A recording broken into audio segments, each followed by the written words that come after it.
this is very exciting. I'm Kelly Deutsch. I'm one of the contemplative monks that keeps this community rolling. And this is Amy Pyatt and Brandon Simmons. Maybe we're a little bit different than a monk might look like in most of our imaginations, but yeah, Brandon's at least got his head shaved.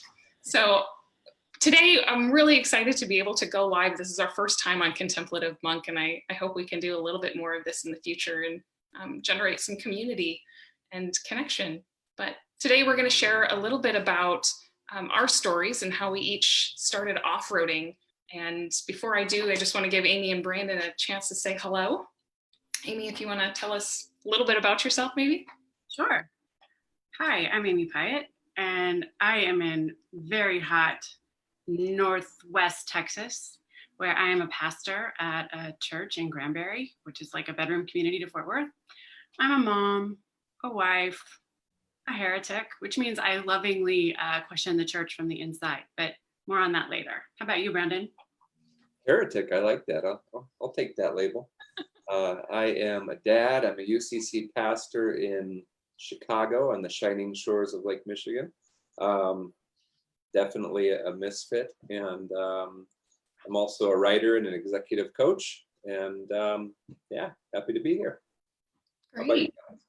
Yeah, so I'm calling in from Portland, Oregon. I'm a new transplant out to the West Coast, and I am a spiritual director, and I'm a professional coach and an author, and really just a spiritual wanderluster like everyone else here. I think Amy and Brandon and I connected earlier this spring over these themes of longing and wanderlust and that angst that we often feel. And this was all at the beginning, even before COVID went nuts. It's something that preceded all of that. And I think the longing for connection and community, as well as for some undefinable something, mystery with a capital M. Some of us call it divine. So we started working together and came up with this spiritual off-roading program. And yeah, Amy, maybe you want to talk a little bit about where we came up with that and why we find it important. Yeah, I think one of the funnest things that the three of us got to do was sort of bond over our mutual failings. Working together and came up. Oh, there it is. Okay. Anyways, we figured out as we got to know each other that we've all had these sort of falls from grace, if you will, and this time of searching and a lot of pain, maybe physically, maybe mentally, emotionally, spiritually, for sure. Kind of dark nights of the soul where we felt really lost. And for me, where that began was sort of pushing back from the table of being a professional Christian, which, by the way, there is no such thing, but it's a weird way to make a living. Yes, I get paid to speak on behalf of God. Who does that? I mean, that's really nuts. But for the first time in my life, being a product of church and having a really positive experience with that, questioning it and saying, there's more. There's a whole lot more to life than just this little container. And then having a really painful experience in church, which I had never had growing up. And I realized much later in life than most people do that church can be painful. So I too was in Portland, Oregon, Kelly, and I was at a big downtown church there, and it all fell apart. The pastor before me had actually gone to jail for embezzling hundreds of thousands of dollars, and it was a mess. And I was running around trying to save the institution. And I can't do that. And institutions are not, they don't need saving. That's not what Jesus came to do. Jesus didn't go to church. That was not his concern. But all at once, I just quit, like overnight. I called in and I just did the whole I quit thing. And my whole narrative growing up was, I am not a quitter. I don't quit things, except for when I do. And then I do it real big. So my husband happens to be in the room and hears me on the phone call, and he's like, you what? You quit. And I had no plan, no job, and we couldn't afford to stay in Portland in that house with one income. So we moved in with my mom in New Mexico. She had recently lost her husband and had a lot of room. So we were very privileged to be able to have that. And I just fell apart, and she let me, and my husband let me. And I got connected with Father Richard Rohr in Albuquerque and began just sort of devouring everything I could get my hands on that he wrote, and spent some time with him in spiritual direction. And that was where I began this journey toward mysticism, if that's what we want to call it, toward a bigger container.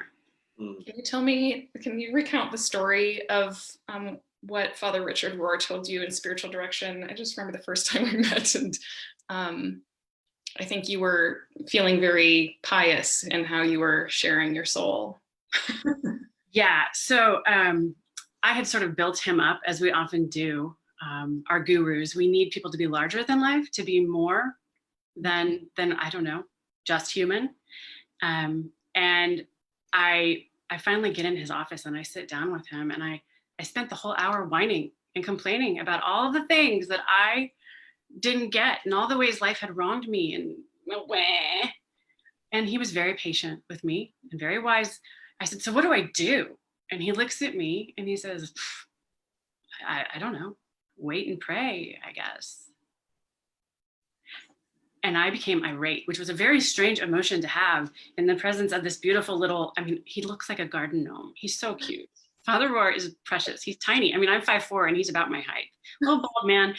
And I like felt this anger surge in me. I wanted to shake him. But he knew that he couldn't fix me. And he gave me actually the most loving advice he possibly could. And that's when I started to learn to sit in silence and practice contemplative prayer. Mm-hmm. But sometimes things that are gifts don't feel like it at the time. So much. And I think that's the spiritual wilderness, right? I mean, we all grow up inside of our fences, and you're so used to suburbia, right? So like you have everything that's on a grid, and you know all of your neighbors, and you know which dogs to avoid because they're a little too excited and they'll jump on you, you know where the cracks in the sidewalk are, like everything's familiar. And then you're dropped in the middle of wilderness, and on the one hand it's absolutely gorgeous and just breathtaking how spacious it is out there. Yeah. But on the other hand, I think we're all terrified. How in the world am I supposed to live out here? Like, I don't have tap water, you know, like, what am I supposed to do? And leaving those fences, that I think most of us are kind of dropped in wilderness. I don't think a lot of us hop the fences on our own. Very well said. It feels equal parts exhilarating and terrifying. Yeah. Mm-hmm. Yeah. Yeah. Brandon, how did you find the spiritual wilderness, and what fences did you have to leave behind? Oh, wow. Well, Amy mentioned mysticism, and I want to share a quote that came across my email this morning when I woke up and was, I used the glare of the cell phone to help wake me up. So I get these emails from Frederick Buechner Center or whatnot. And it said that religions start, as Frost said poems do, with a lump in the throat, to put it mildly, or with a bush going up in flames, a rain of flowers, a dove coming down out of the sky. I have seen things, Aquinas told a friend, that make all my writings seem like straw. Most people have also seen such things, through some moment of beauty or pain, some sudden turning of their lives. Most of them have caught glimmers, at least, of what the saints are blinded by. Only then, unlike the saints, they tend to go on as though nothing has happened. We are all more mystics than we choose to let on, even to ourselves. Life is complicated enough as it is. So I think for me, it was part of getting to this point where I was sick and tired of the pretending like I wasn't seeing. And, you know, a realization that some fences are built by us and some fences are built for us by others. And part of that was growing up in a tiny little village of 87 people out in the backwoods of Illinois, where, you know, you're taught that that men, especially white men, are not supposed to be vulnerable, right? We have our shit, so to speak, and we deal with it, and we just pull ourselves up by the bootstraps and we move along. And I remember when I was 12, my grandfather died, and he was always the one he was my father figure. My dad wasn't around. He lived about 150 yards from my house. And I was at his funeral, and his best friend, who was just this hard ass Harley guy with this do-rag and his braided ponytail down past his butt, drank a bottle of red eye every day, cussed like a sailor. And he's standing there by my grandpa's casket weeping. And he turns to me, and I mean, seeing him cry was something I never thought I'd see. And he turns to me and he says, "Well, kid, I guess you're going to have to grow up and be a man now." And I wanted to haul off and kick him. And I'm like, who says that, right? But then I realized, you know what? He's right. Nobody's going to bail me out. So at 12 years old, I thought, okay, it's time to man up.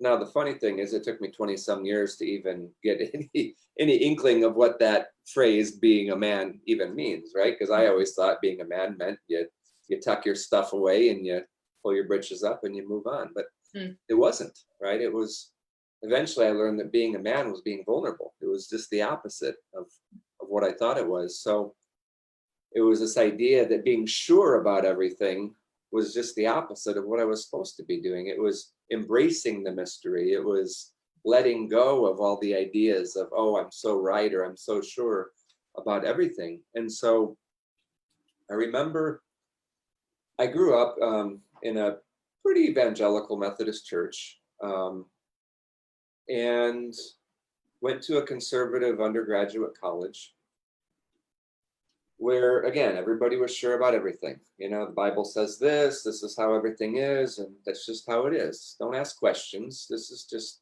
what it's about. And I had lots of questions, and I was bothered by them.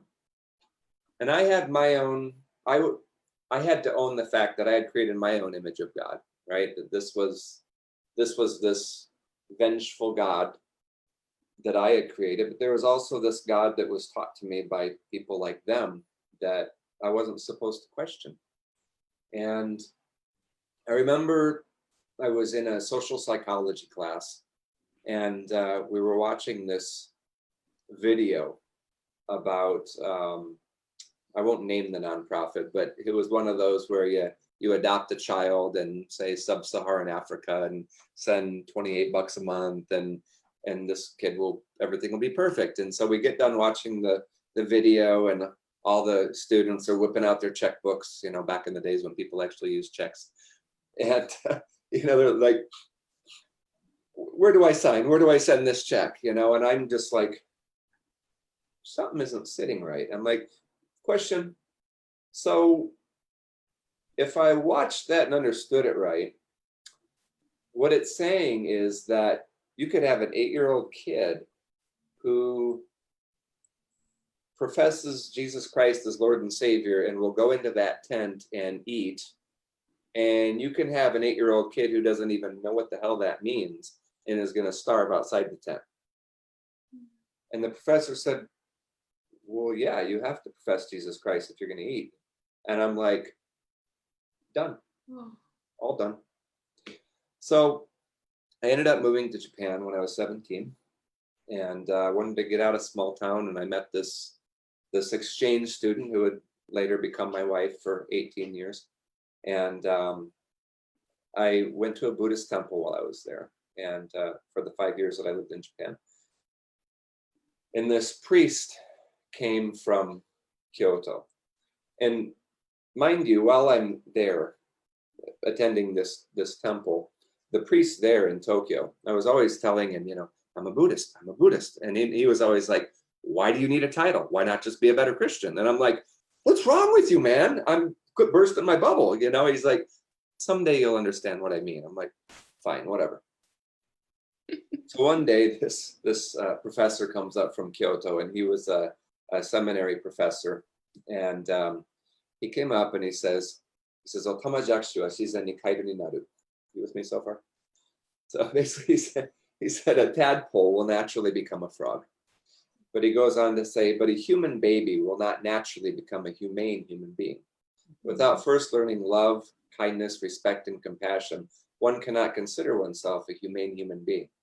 But if one does take the time to consider those things and be aware that we are all interconnected and consider their words and actions before they speak or do something, that is what it is to be enlightened. That's what it is to be a Buddha. And I said to myself, my God, that was Jesus' message before the church ruined it. And I said, there has to be, this teaching has to exist in Christianity somewhere, right? And that's when I discovered the Christian mystics. And that was when my fence just fell apart. Mm. Mm. Thank you, Brandon. Yeah. How about you, Kelly? How did that manifest in your life? Yeah. Yeah, I relate to both of your stories.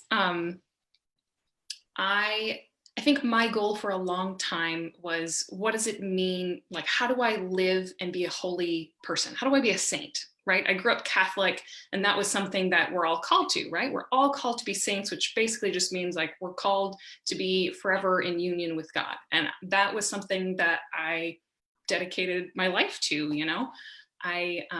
From the age of 14, I felt called to be a nun.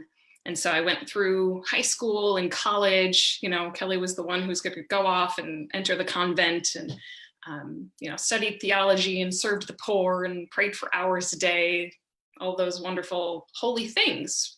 And it really was a really beautiful experience. Like, I was over in Rome, in seminary there with a bunch of other priests and religious from around the world. And it was a really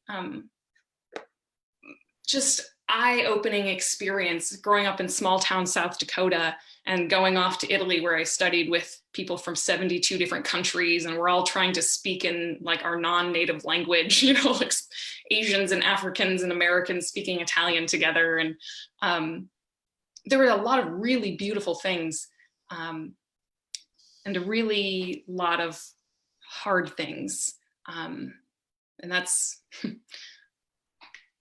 lots that I can share in that. It's like, just because somebody is in a convent or a monastery doesn't mean that they're automatically holy or somehow admirable. You know, I mean, we all got our mess. And then when you throw a bunch of messy people together and you say, here, now go live life and do ministry and all these lovely things. You know, it's similar when you're living with somebody, you know, whether it's a roommate or a spouse or whatever, like, throw people together and you get a lot of interesting things that come out. But anyway, after I'd been there for a few years, I had this very strange experience where I started to feel really off, and I could not put words to what that even meant. It was just like, something feels really wrong. And I remember we were up in the mountains in northern Italy at the time, and some of the other sisters are like, I'm sure it's just the altitude, don't worry about it. I was like, yeah, okay, altitude, like whatever. Except then within a few weeks, I was like bedridden and had to be flown home with the help of a wheelchair. So life really turned on a dime. I proceeded to spend the next 18 months mostly bedridden. And that for me is when I started to really cling to my fences that I didn't know I had, but had them pretty forcibly taken away from me. And the three things that I feel like were really stripped from me were my identity, my community, and where I felt I belonged, like, and my sense of purpose. You know, I had this identity, like, Kelly's this holy, joyful servant who's going to go love the world and bring them to, you know, fullness of life. And there's something very good in that, but to base my identity around that, and then to be bedridden and not even be able to smile, I was so weak. I mean, that was really difficult. I mean, I don't have words for that. To be taken out of that was my sense of purpose, you know, grappling with, am I going to be this way forever? Like, completely, like, sometimes I just felt like a vegetable. I could not move. Sometimes I couldn't feed myself. Yeah. that was really tough. And so having all of those taken away was really painful, but also really beautiful at the same time. Yes. Yeah. And isn't that kind of that perennial story, like death, life, rebirth, in any order? You can pick your jumping off and on point. Yeah. You might think you know where you are, and then the next day it's entirely different, as we all know. So it's easy to joke about that and know it now from a place of observation. But in the midst of that experience, when, okay, you've jumped the fence and you are in absolute fear, and you're grappling for any foothold, any sense of meaning, or it's something to catch the fall. Yeah. What moved you away from that sense of fear toward a sense of wonder, a sense of being held? How did it happen? What did it look like? Yeah, for me, I think it was a combination of it was having a hand to hold, really. And I remember begging God for that in the midst of basically ego death, and I'm like, can you just give me a hand to hold? And really, it was having a spiritual director who had been through that himself, and having the wisdom to say, like, yes, I know it's very painful and there is a light at the end of the tunnel.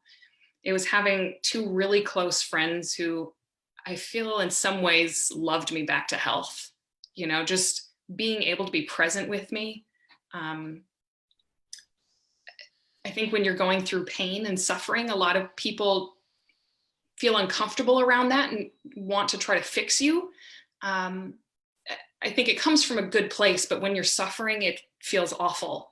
Whether it was on the physical side and people were like, oh, have you gotten your vitamin B checked? How about your thyroid? Try this therapy, try this doctor. Have you gone to Mayo? Have you, and they're just throwing out all these things. And I was so weak. It was like trying to swat away like flies that were in my face. Just leave me alone, so to have somebody that would just be present with me and hold me if I needed holding, and not run from the pain. Yeah. The Mystics helped a lot too. I had read the Mystics since I was 16, but if you're reading Teresa of Avila's Interior Castle at age 16, it means something very different than, when you're later in life and your life is completely falling apart. Suddenly they spoke my language and I was like, oh, now I understand. And that was such a huge, the image that came to me even during that time was I felt like I had been on the battlefield and my chest was just like blown open and I needed emergency open heart surgery, and so there was no time for anesthesia. The divine surgeon was coming and it just was doing some serious inner work, and I just clung to the Mystics, like, oh my God, this is the most painful thing that I've ever experienced. But at the same time, I know he's saving my life.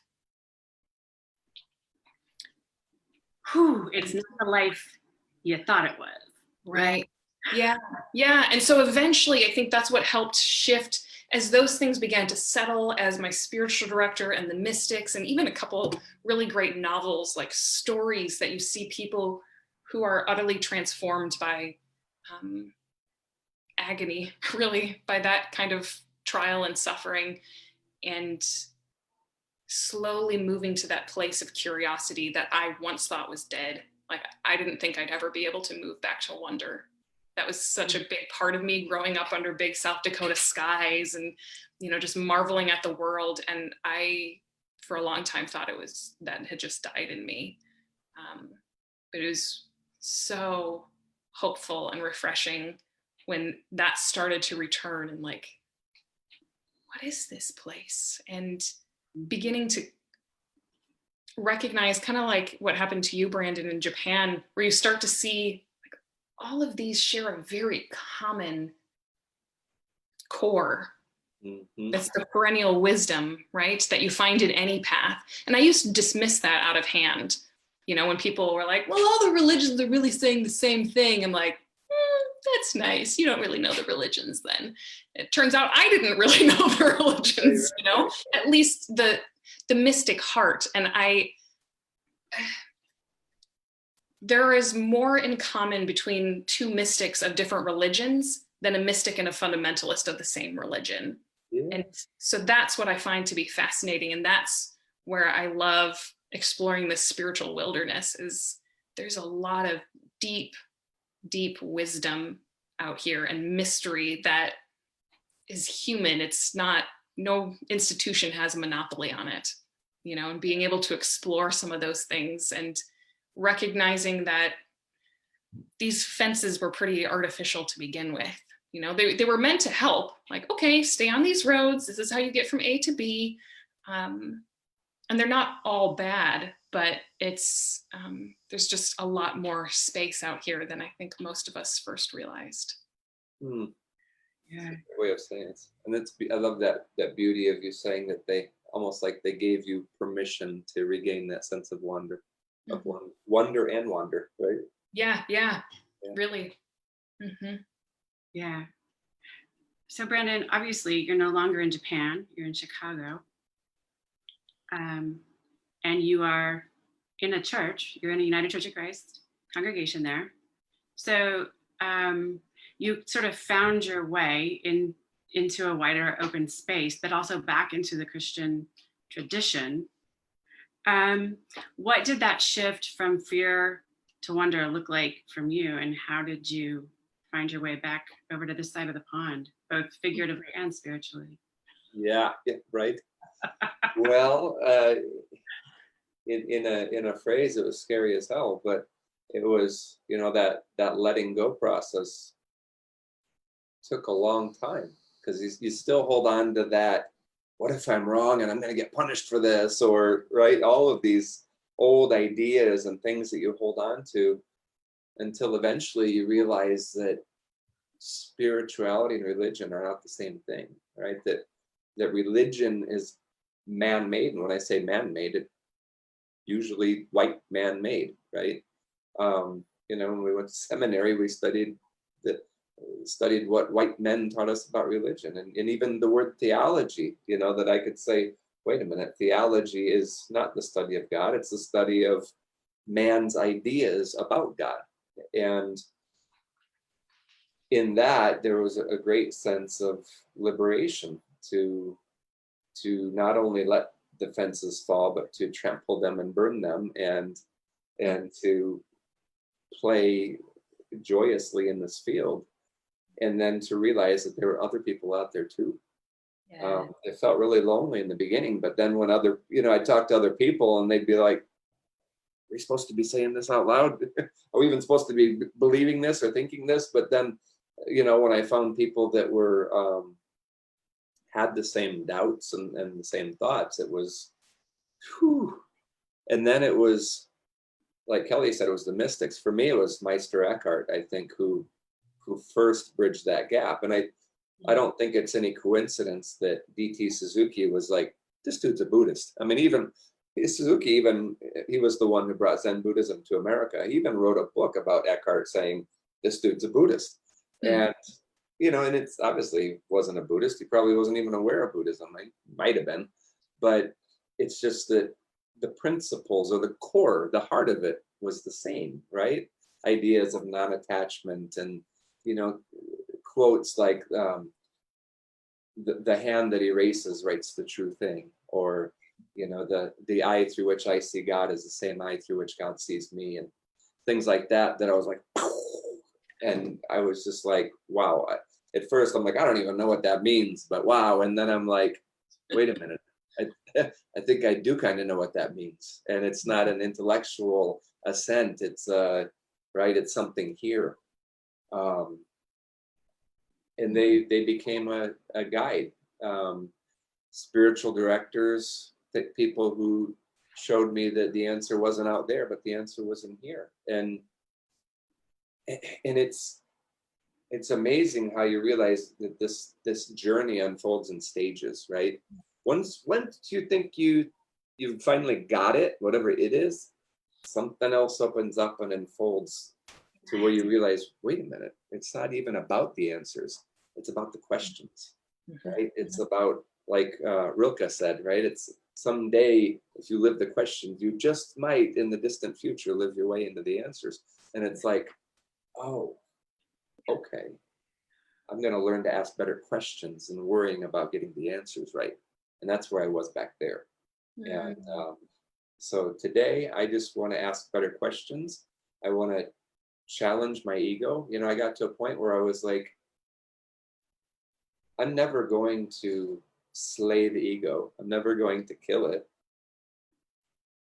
But I'm now aware of this thing called my true self. Mm-hmm. And I'm going to continue on this journey to live into it, while I realize that this thing called the ego or the false self is there, and I'll just acknowledge it, right? Just, hey, I see you.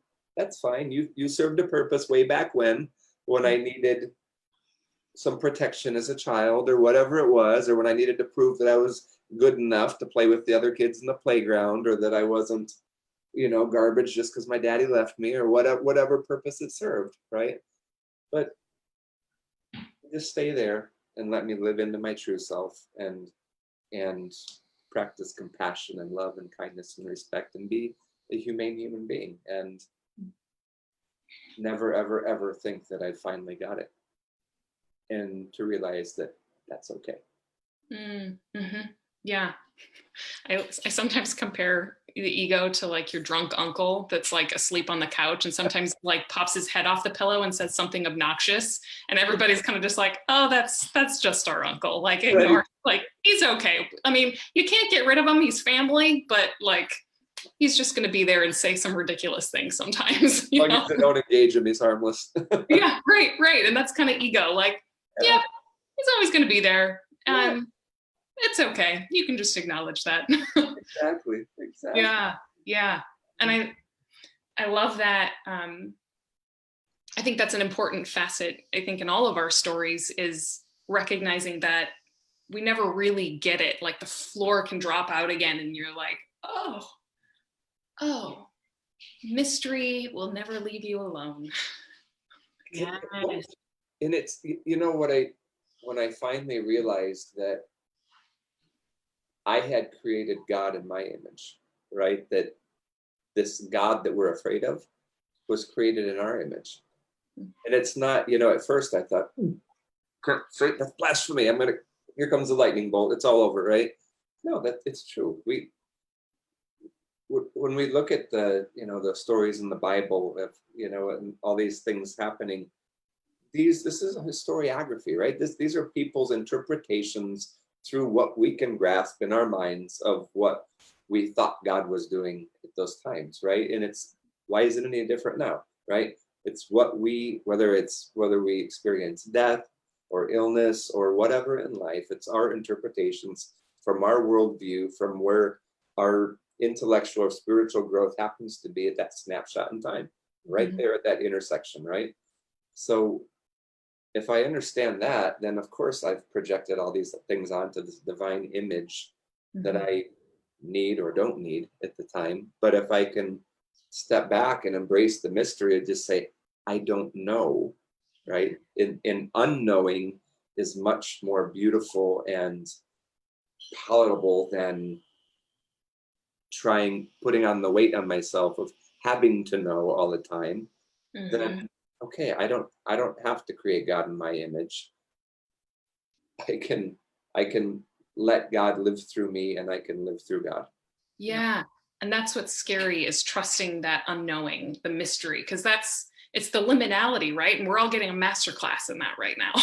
We're just being forced to be in that space of uncertainty and the feeling that there's no ground beneath our feet, and shifting from the fear and the terror to like, wow, could this actually be something enjoyable? That's a tough one. I'm curious, Amy, how you made that transition. So Kelly, you used the word battlefield. Yeah. You said you felt like a battlefield when you were ill and you were lying in bed. And it's so interesting because just yesterday I was reading a woman who died in Auschwitz during the Holocaust. Her name is Etty Hillesum. And pieces of her diary were found alongside the train that took her to her death. And that is so utterly gut-wrenchingly painful and beautiful at the same time, that like her last act of hope and her last words to the world were just this faint hope that somebody somewhere would find these words. And as I sat and read them yesterday, I felt as though like they were landing in my hands off that train. Mhm. And this amazing, beautiful, mystical connection that I availed myself to, and that, you know, by the wonders of the internet came to me. She says, we held hands as we got on the train and we knew what was happening. But sometimes that's all we can do is hold hands and go together towards suffering. I feel as though my life is a battlefield. And that is what I offer. That is my offering to you, in the hope that one day it will be something more.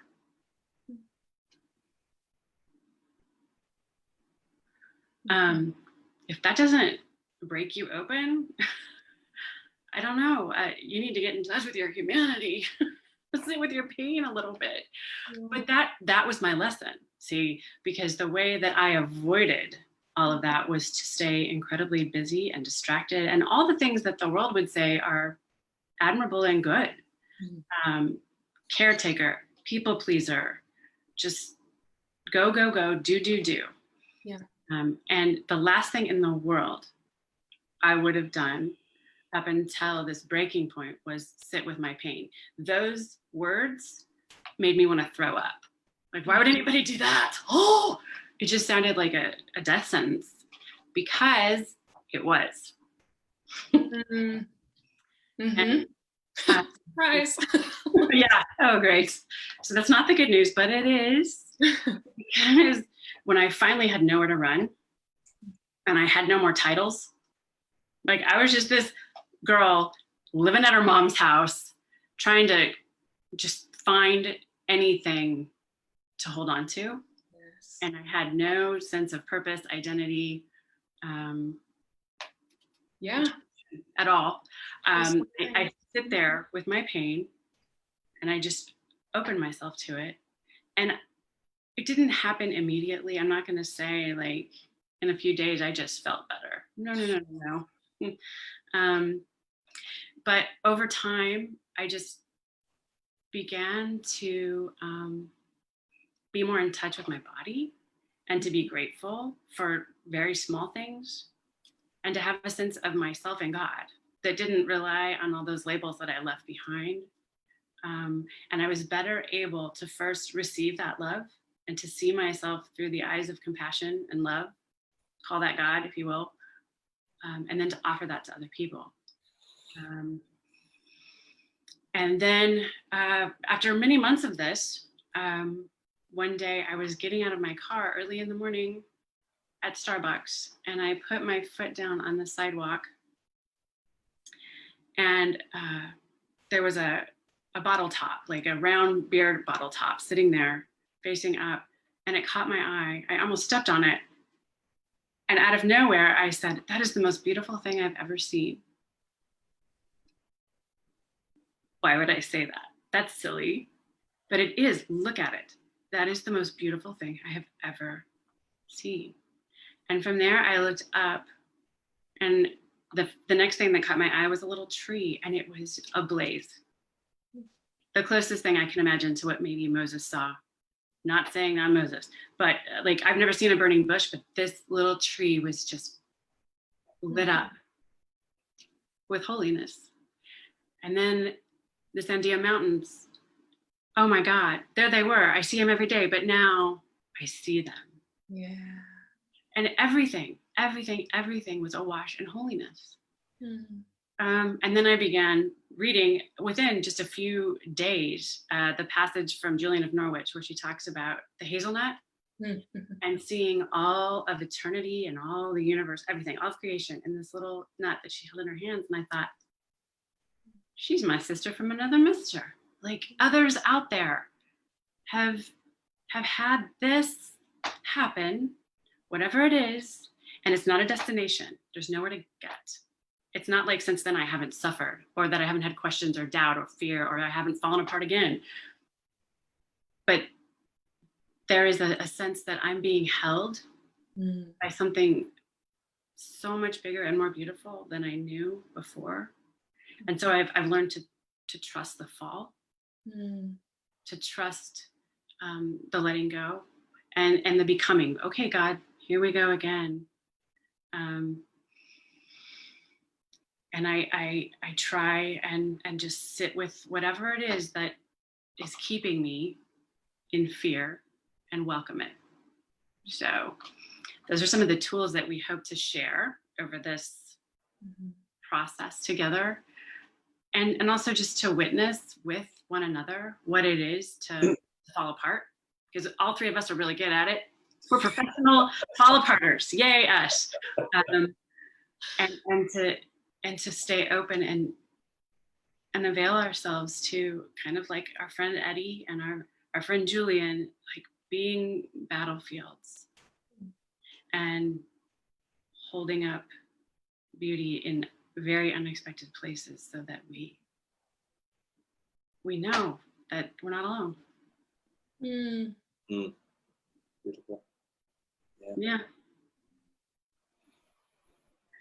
No. That and 12-step work, I would say. That would be another path that's really been helpful for me, but that's been more lifelong. My dad got into recovery when I was 13.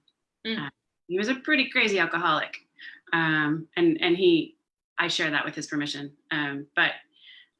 So I think all of that was sort of preparing me. It gave me a different vocabulary outside of the church container to process that. And it turns out it's the same stream once again. Yeah. So it's gold.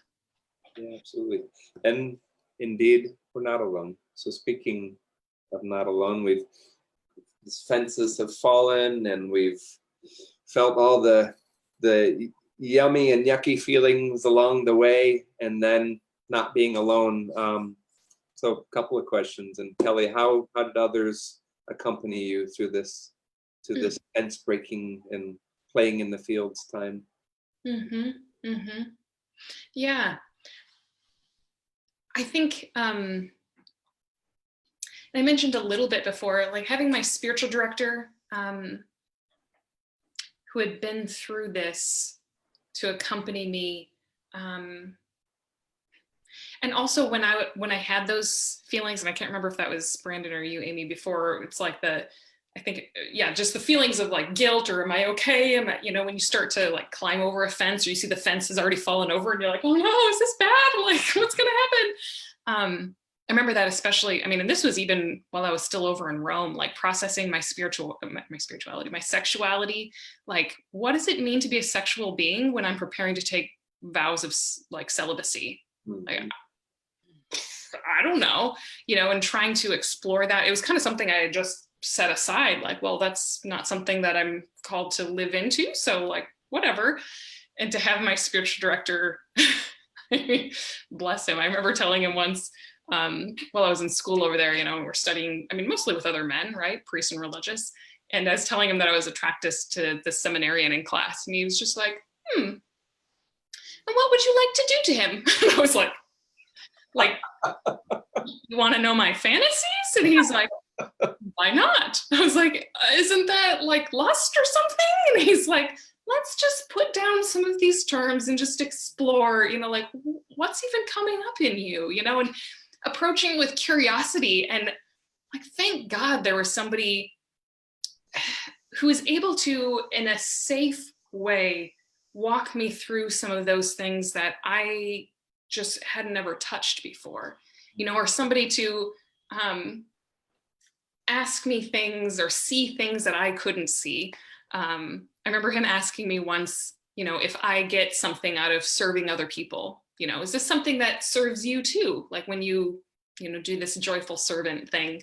And I remember feeling a little affronted. I'm like, no, I don't. Like, I think I just genuinely want to serve people. Like, I just want to share what I've been given. He was like, okay, just, the wise spiritual director that he was. And it took me a good 6 months to come back and be like, oh yeah, I totally get an ego boost out of this. Like, it feels nice to be a good person, and to feel like you're helpful. And yeah, so having a guide who just knows a little more, has been down the road, to help me explore, along with having even just a small tribe. At the time it was my boyfriend, which was also just a mind-blowing thing. I don't know if I've told you guys this. I had 30 days. I'd been home basically bedridden for a year, and I had these 30 days where my community broke up with me. They're like, bye, we're closing the door. And I was like, oh, what? I was diagnosed with cancer. And then this longtime friend of mine who had also just left his monastery was like, I want to date you. And I'm like, what? Like, my world just spun. It was insane. Oh my gosh. Yeah, I mean, for the past 14 years, I had, been planning on becoming a nun. And like my spiritual director, again, was just like, I'm just saying, it seems one door has closed and another has opened. And I was like, do you even know who I am? Like, I've been thinking about being a nun for 14 years. Like I told my friend, I was like, I mean, we can be like very close friends. He's like, no. I'm going to date you. That's not what I'm talking about. I know. Like, yeah. So anyway, having that experience, I mean, and that was really honestly like my first real intimate relationship, and like someone who saw me so, like I just felt transparent before him, and I was still loved in that space. And that was really, yeah, I'm thinking Father Mark, my spiritual director previously, had been like, one day, this love that you feel from the divine, this profound intimacy, it will grow legs. And it's like, okay. And really like that, my first serious boyfriend was that, was really incarnating that tenderness of the divine that I had experienced. So Yeah. And he had legs. Yeah, he had legs. Yeah. Nice one. Right.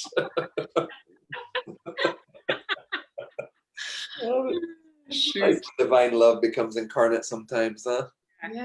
Yeah, real.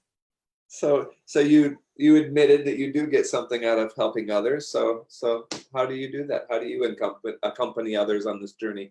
Yeah. I imagine it's true for anybody who is in a helping profession, whether it be spiritual direction or coaching or therapy, that a lot of what you bring to it is from the journey you've been through. I mean, we can all go through trainings and certifications, and that's great, but it's really the experience of life that transforms you. And so when I say that I bring my presence or a sense of spaciousness, to me, that's, I think any spiritual director or coach will say that. It's very, I'll just say it feels like it's to a different degree when you've been broken open so deeply. To be able to open that interior space and hold people there and be present to that. You just settle in way down deep, where the ocean currents just are very gentle. And that's what I love to help people tune into for themselves. There's a lot happening up on the surface of the water and crashing of waves and all sorts of things. But when you settle down into the deep and you can sense those just like very gentle tugs, that's where the divine moves. And that's often where we're just terrified because it feels just like stillness and darkness. Yeah. And to recognize that darkness is where romance happens. Right. That's where all the good stuff happens. But for whatever reason, that form of spirituality, of Christianity, has been a really well-kept secret, you know? Yeah, and I love being able to bring that to people. Yeah, it's, and I love making sure that it's incarnational. And I think that's one thing, like how I bring coaching into that too, because coaching tends to be more practical, can be anyway. I mean, you can also spiral down deep and get at some root things, but, and that just comes from a Catholic heritage as well, as far as, you know, the contemplative is always tied to the active. So any inner work that we do always has to be incarnate in how you're talking to your partner, or, you know, how you respond when you're crabby and stressed and tired, or just all of those things. And on the flip side, if you're working through something very concrete, if it doesn't have roots in that deep, in that true self, like you were talking about, Brandon, it's hard for it to be a transformative thing that, yeah, will both change you and the world. So yeah, lots of different elements that I like to bring in. Love it. Yeah, it's been really rewarding. Yeah, taking people to those dark and scary places and showing them they're not so scary after all, huh? Yeah, yeah. Great. How about you, Amy? How did others accompany you through this time? Yeah. I think for me, and you were alluding to this, Kelly, having been loved so well by some very wise and very kind people who have worked really hard to come to terms with their ego and to live into their true selves. It's a sense of wanting to embody that, first of all. Mm-hmm. You have to see it first. You have to see someone else living this way. Mm-hmm. And that is sort of what calls forth in us a need to connect to it and a need to want to learn from it, and then eventually to be able to offer that, right? Like, I want what they have. And so having just the amazing opportunity to have people witness my pain and hold it lovingly without trying to fix me, and listening in a way that I'd never been heard before, giving me permission to fall apart, to not know, to sit in silence with them, and to be angry, and to have a whole lot of questions that they didn't try to answer, was sort of the invitation to me to learn spiritual direction.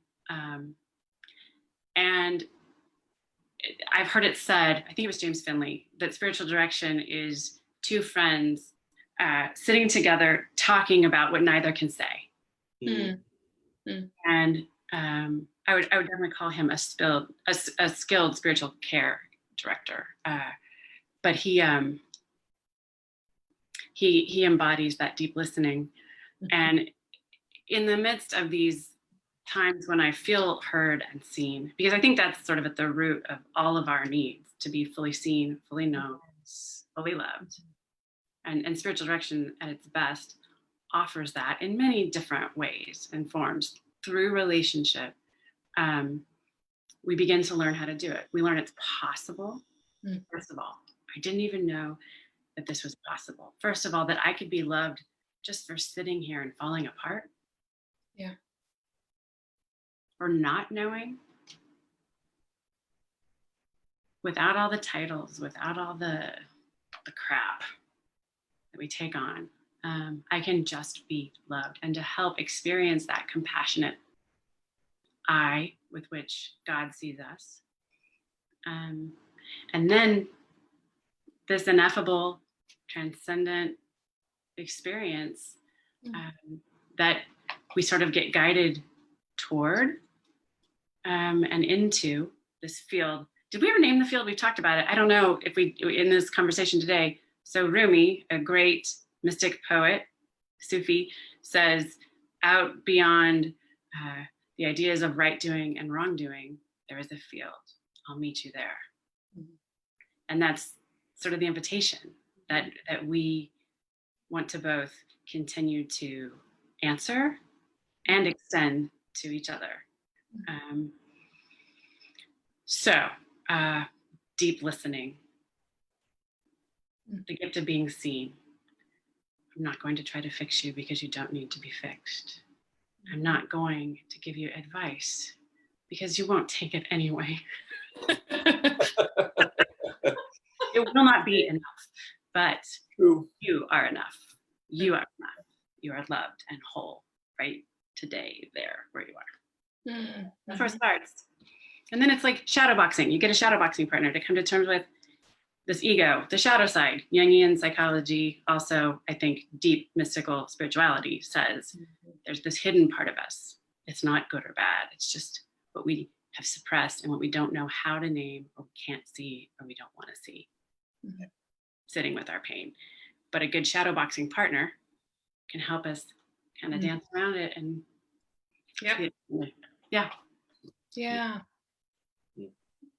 yeah. How about you, Brandon? Like, who or how were you accompanied during that time, and how does that change how you accompany people? Yeah, I think there were, like I say, the Rumis, the Thomas Merton, people like that, who accompanied me, from their readings, their experience, living vicariously through them. There were those who, I think, kind of walking together in the field. Like I had a friend who was going through a lot, and we were talking about God, and she was, in this process, and I was like, you're going to need a much bigger God than this to get you through it. And so she's like, damn it, Simmons, you broke my box. I'm like, yes, you're welcome. People like that. And I think there are also the people who unwittingly journeyed with me, because this, like I said, with that Buddhist priest teaching me about interconnectedness. Yeah. And I think, in Christianity, we learn about atonement, but I think it's really at one-ment, right? Even the people that I don't agree with, if I realize I'm interconnected with them, it's much harder to other them if I realize that we are one.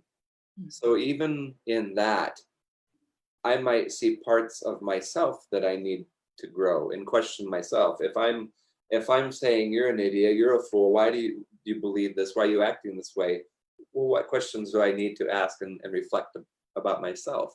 So there are those ways. And then, of course, like you say, the spiritual directors. For me, it was Father Bill, the no BS Jesuit. And I remember a couple of big things that he asked me. I've always had a huge imposter syndrome. And, he said, tell me about one time when you were really uncomfortable with a compliment. And I said, well, when people compliment me on my writing, I just kind of get icky and whatever. And he says, okay. He says, tell me about another one. He says, the biggest one. I mean, that made your skin crawl. And I was like, well, I said one time when I was working as a chaplain in hospice, there was this German woman who was just the most pious, beautiful, amazing woman, 94 years old. And she used to still get on her knees to take communion from me. And she'd light this candle on her table. And she had told me this story about how she was, when she was 25, she was in Germany. The Nazis had taken over, and there was nothing left, right? There's no food. She'd given up, and she was going to go out and go down the hillside and drown herself in the river. And as she opened her door to leave, she says this huge angel was standing there with the sword planted in the ground right outside her door and said, you're not leaving. Now, as I heard this story, I'm like, okay, whatever, but who am I to discount her story, right? So I'm like, okay, fine, there was an angel. And this is one of those things, right? Mysticism, right? Who we walk away pretending like we didn't see anything. Okay, there was an angel there, fine.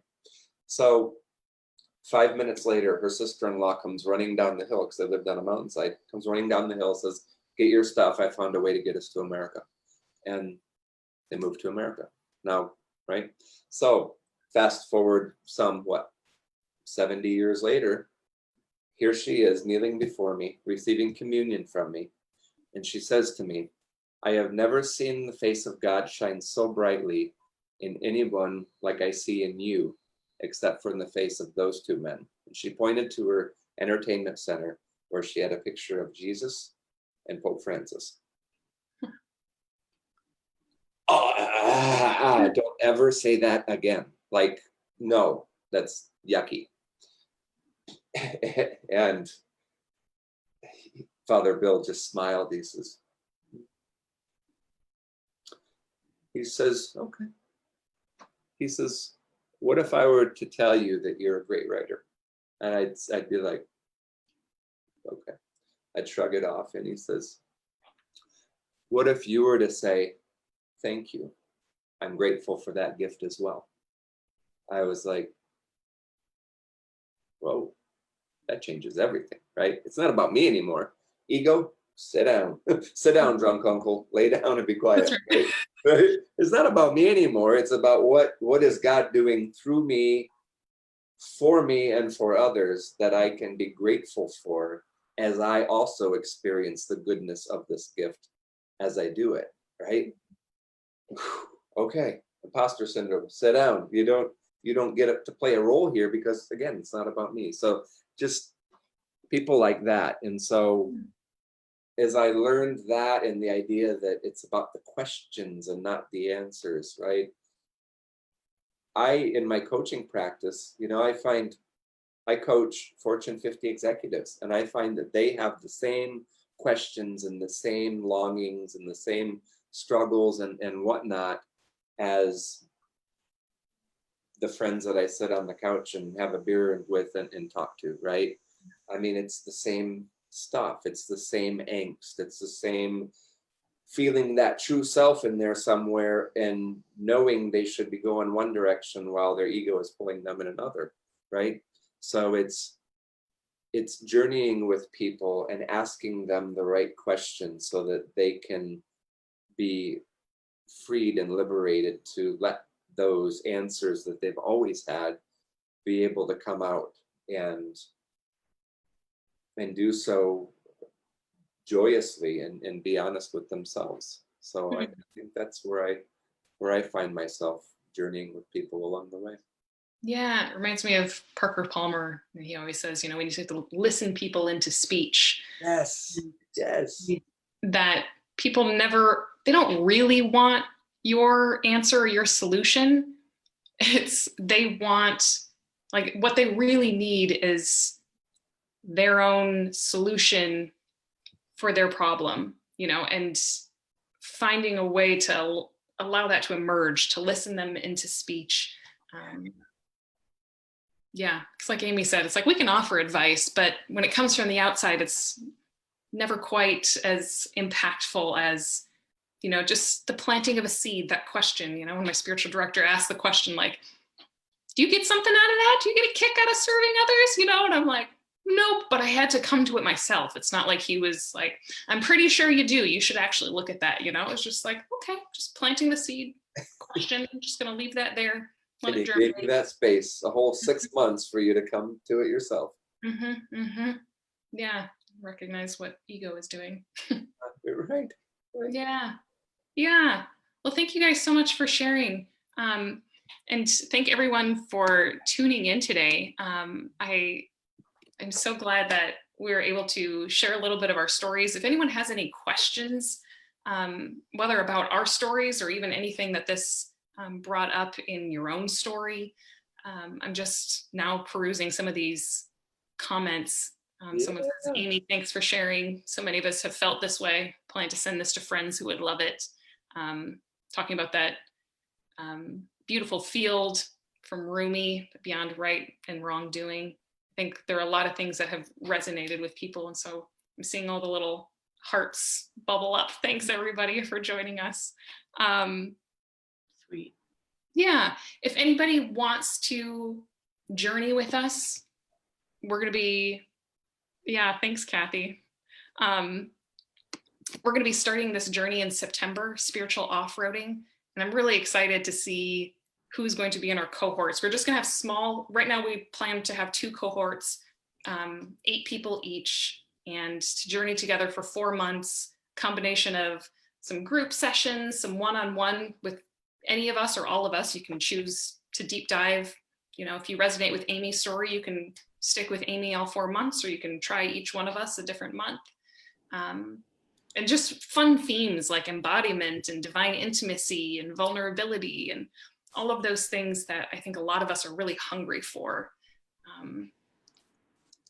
Yeah, I'm really excited. So if you'd like to find out more, we'd love to have you join us. You can either message us directly on here, or the webpage is www.spiritualoffroading.com, all one word. So yeah, feel free to shoot us a line. Oh yes, there you go. Meister Eckhart, thank you. And let us know what other questions you have. Amy or Brandon, is there anything you wanted to add or anything I forgot? No, maybe you can go a little deeper and explain what spiritual off-roading is and about the program and when we start and all that kind of. Sure. Yeah, so we're going to be getting started in September. The cohorts, depending on which day their group session is, has some different days there, but I'm telling people that it's going to be about an hour a week time commitment, and I'm thinking of it as a contemplative cohort program, you know, and program even seems a little more structured than it probably actually is.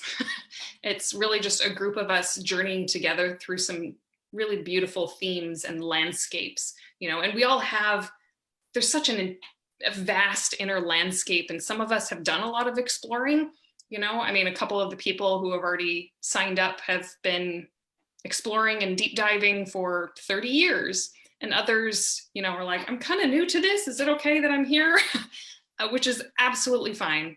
In many ways, we are all elders and we are all beginners. Like we mentioned before, you can have been out here for a long time and then the floor drops out again. And I think the real key is learning how to be soft and to receive those things. And that's what the contemplative stance is really teaching us, is how to have open palms before reality. And just to receive whatever comes. And that's a hard thing, especially when you get things like COVID come around, or you lose your job, or somebody gets cancer, or whatever, the big, really difficult ones where you're just thrust into that liminal space of unknowing and everything feels so uncertain. So learning how to just rest into that instead of resist it. That's, for me, a big part of all of this. I would say that if in any of this you had a sense of urgency or quickening, or that longing, that whatever that is, like, I just need to hear more about that, or I feel like maybe that's part of what's going on in me, that's it. It's not any more complicated or fancy than that, but just being willing to wade into those waters, and knowing that we'll be there with you. And I'm not an Olympic swimmer, but I can doggy paddle. I can even free stroke. And you know what? Brandon is really good at with backstroke. You should see Kelly's butterfly. Sometimes I extend the metaphor too far, but we are in this with you. And I want to say, like, welcome to the human race. It's just as simple as availing ourselves to beauty and love and connection, and allowing ourselves to awaken to it, to abide in it, to be awash in it. And then how that informs everything from taking out the trash, to resisting that urge to flip somebody off in traffic, or being gentle with ourselves when what we'd rather do is either lash out or be unkind to ourselves. Those impulses, instead follow that other impulse. Just try it. Mhm. What could go wrong? It's like the iceberg, right? That little piece sticking out in the ocean, and will help you just keep drying it up and drying it up and drying it up, and discover what's in there. There's a lot of good stuff. There's a lot of freedom. There's a lot of love. There's a lot of letting go. That's the biggest thing. It's not all about the stuff of learning more or adding more. It's about the letting go, and that's part of the journey, and we're there to do that with you. Mm-hmm. Yeah. I was just looking at the comments. Tanya, I hear you. She mentioned how hard it is to be authentic when you spend so long being the strong one. And I see Marcus's comment. Thank you, Marcus. Appreciate that, man.